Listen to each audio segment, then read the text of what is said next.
നമസ്കാരം.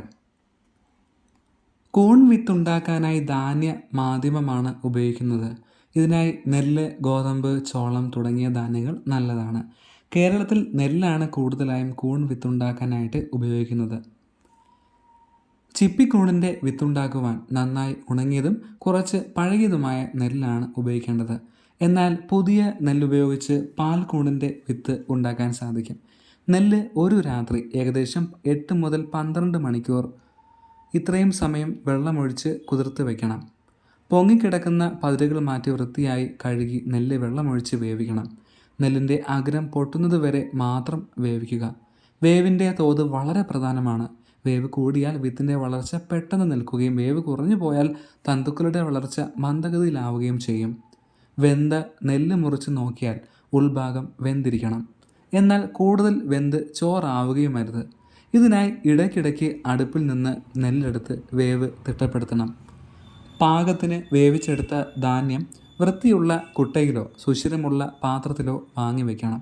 ഏകദേശം വെള്ളം വാർന്നു കഴിയുമ്പോൾ മൈക്ക ഒട്ടിച്ച് വൃത്തിയുള്ള മേശപ്പുറത്തോ ടൈൽസ് ഒട്ടിച്ച സ്ലാബിന് മുകളിലോ നിരത്തുക. ആൻറ്റിസെപ്റ്റിക് ലായനി ഉപയോഗിച്ച് വേണം മേശ വൃത്തിയാക്കേണ്ടത്. ധാന്യത്തിന് നേരിയ നനവുള്ളപ്പോൾ തന്നെ അവ ഒട്ടിപ്പിടിച്ചിരിക്കുന്നത് ഒഴിവാക്കുവാനായിട്ട് 50 മുതൽ 60 ഗ്രാം കാൽസ്യം കാർബണേറ്റ് കൂടി ചേർത്ത് നന്നായി ഇളക്കി വയ്ക്കണം. ഓരോ നെന്മണിക്കും പുറത്ത് ഒരു വെള്ള ആവരണം പൂശിയതുപോലെ വരത്തക്ക വിധം വേണം കാൽസ്യം കാർബണേറ്റ് ചേർക്കാൻ.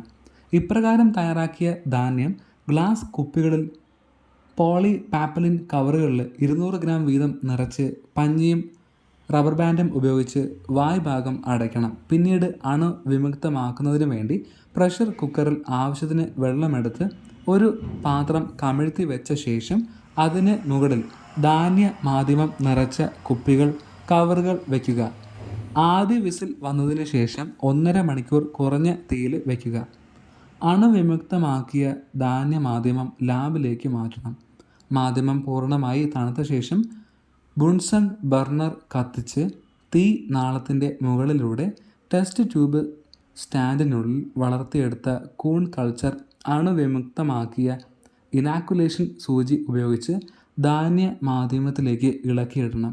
ഒരു ടെസ്റ്റ് ട്യൂബ് കൾച്ചർ 4 മുതൽ 5 മാതൃവിത്ത് ഉണ്ടാക്കുവാനായിട്ട് ഉപകരിക്കും. കുപ്പി കവർ ചെറുതായി കുലുക്കി കൾച്ചറും നെല്ലുമായി ചേരുവാൻ അനുവദിക്കണം. അതിനുശേഷം കൂൺ വിത്തിൻ്റെ പേര്, ഉണ്ടാക്കിയ തീയതി എന്നിവ കുപ്പിയുടെ വശത്ത് രേഖപ്പെടുത്തണം. കൾച്ചർ ചെയ്ത കുപ്പികൾ, കവറുകൾ ലാബിൽ തന്നെ സൂക്ഷിക്കുക. പൂർണ്ണ വളർച്ച എത്തുന്നതുവരെ 2-3 ദിവസത്തിലൊരിക്കൽ വീതം കുപ്പിയിലെ തന്തുക്കളുടെ വളർച്ച ശ്രദ്ധിച്ചുകൊണ്ടിരിക്കണം. മറ്റു നിറത്തിലുള്ള പൂപ്പലുകൾ വളരുന്ന കുപ്പികൾ, കവറുകൾ നീക്കം ചെയ്യുക. അണുബാധയുള്ള കുപ്പികൾ അല്ലെങ്കിൽ അതിൻ്റെ കവറുകൾ ആവി കയറ്റി വിമുക്തമാക്കി നശിപ്പിക്കുക. പൂർണ്ണ വളർച്ചയെത്തിയ മാതൃവിത്ത് 1 മാസം സാധാരണ അന്തരീക്ഷ ഊഷ്മാവിലും 2 മാസം വരെ ഫ്രിഡ്ജിലും സൂക്ഷിക്കാവുന്നതാണ്.